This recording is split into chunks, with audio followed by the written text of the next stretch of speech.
दोस्तों, आज का वीडियो मेरे लिए बेहद खास है क्योंकि इंडिया और रूस के रिश्तों में फिर से एक सकारात्मक हवा चलती हुई दिख रही है। और यही वजह है कि मैं ये अपडेट आपके साथ शेयर करने के लिए काफी एक्साइटेड हूँ। आज हम दो बड़े पॉइंट्स पर बात करेंगे। एक सुकोई 57 से जुड़ी खबर, जिसके बारे में शायद आपको थोड़ा बहुत बैकग्राउंड पहले से पता हो, और दूसरा एक बेहद यूनिक और सरप्राइजिंग डेवलपमेंट जो इंडिया और रूस को लेकर सामने आया है और जो सुकोई 75 से जुड़ा हुआ है। तो इसी पर भी आज हम डिटेल में चर्चा करेंगे। लेकिन सबसे पहले बात करते हैं उस खबर की जो सुकोई 57 से जुड़ी हुई है।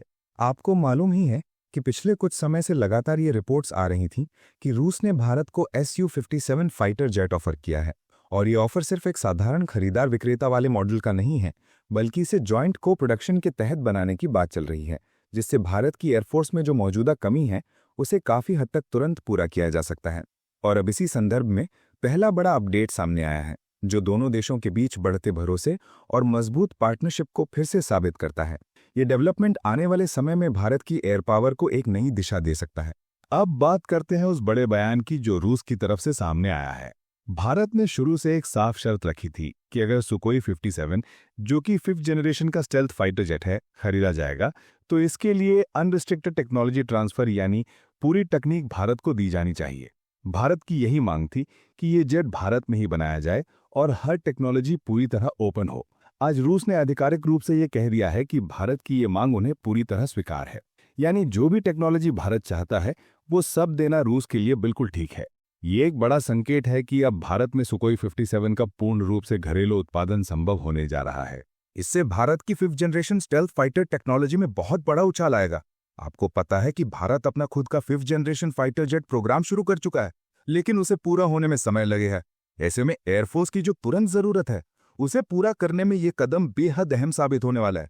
सिर्फ इतना ही नहीं, करीब 2 हफ्ते पहले रूस की सुकोई टीम ने HAL की सभी मैन्युफैक्चरिंग साइट्स का निरीक्षण किया था और रूस को भेजी गई उनकी रिपोर्ट में ये साफ लिखा गया है कि HAL के पास अभी लगभग 50% क्षमता मौजूद है सुकोई 57 स्टेल्थ फाइटर बनाने की। यानी जमीन तैयार है, मंजूरी मिल चुकी है, अब बस शुरुआत होना बाकी है। इस रिपोर्ट के सामने आने के बाद आखिरकार रूस ने स्पष्ट कर दिया है कि भारत की सारी शर्तें वो अब आधिकारिक रूप से मानने जा रहा है। लेकिन दोस्तों, इसके साथ एक और बेहद महत्वपूर्ण अपडेट आया है जो न सिर्फ भारत के लिए पॉजिटिव है बल्कि भारत के भविष्य के एक्सपोर्ट मार्केट के लिए भी एक बड़ा मौका बन सकता है। ये अपडेट जुड़ा है सुखोई 75 चेकमेट फाइटर जेट से। ये भी एक एडवांस्ड स्टेल्थ जेट है, लेकिन Su-57 से काफी अलग है।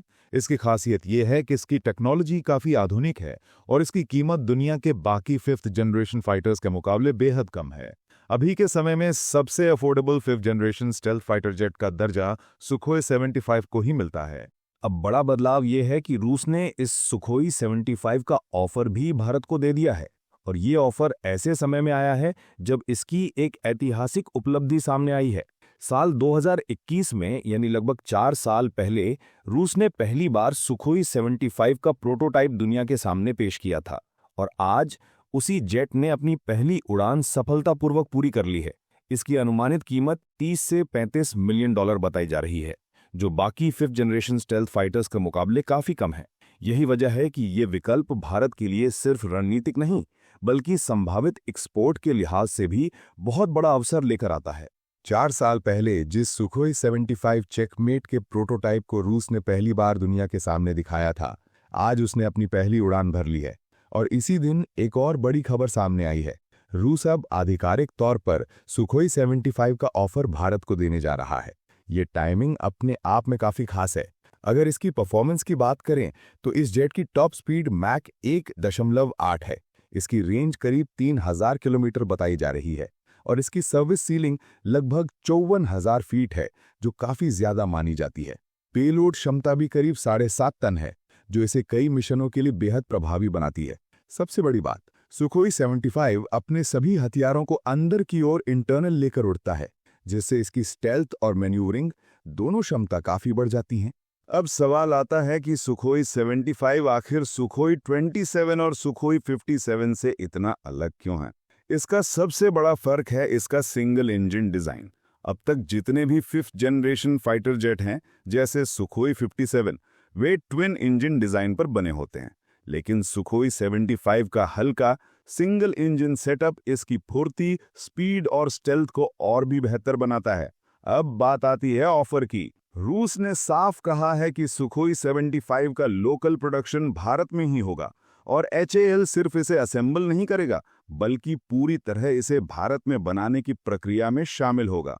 HAL न सिर्फ सुखोई 75 को भारत में असेंबल करेगा बल्कि इसे एशिया, अफ्रीका और मिडिल ईस्ट के देशों में एक्सपोर्ट भी करेगा और यही सबसे बड़ा गेम चेंजर साबित हो सकता है। जैसा कि मैंने पहले भी बताया, सुखोई 75 फिलहाल दुनिया का सबसे किफायती 5th generation stealth fighter jet है। इसके मुकाबले F-35 या Su-57 जैसे एयरक्राफ्ट काफी महंगे पड़ते हैं। ऐसे में कई एशियाई, अफ्रीकी और मिडिल ईस्ट के विकासशील देशों के लिए 5th जनरेशन जेट खरीदना आसान नहीं होता, लेकिन सुखोई 75 चेकमेट उनकी जरूरत और बजट दोनों को पूरा कर सकता है। यही कारण है कि रूस चाहता है कि इसका निर्माण भारत में हो, क्योंकि रूस पर लगे अंतर्राष्ट्रीय प्रतिबंधों की वजह से उसके लिए सीधे डील करना चुनौतीपूर्ण बन गया है। भारत में HAL के मजबूत डिफेंस इंफ्रास्ट्रक्चर के जरिए ये जेट बनाया जाएगा और फिर यहीं से दुनिया के कई देशों में एक्सपोर्ट किया जाएगा।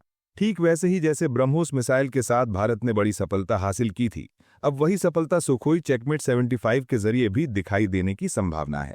ये विकास भारत की डिफेंस इंडस्ट्री के लिए एक बड़ा अवसर बनकर सामने आया है, जो भविष्य में भारत को एक प्रमुख रक्षा एक्सपोर्ट पावर बना सकता है।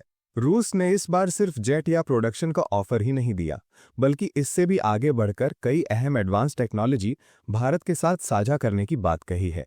इनमें शामिल है डिजाइन से जुड़ी AI technology, advanced cockpit system, high and sensor fusion और भविष्य के लिए जरूरी नेटवर्क सेंट्रिक वॉरफेयर सिस्टम।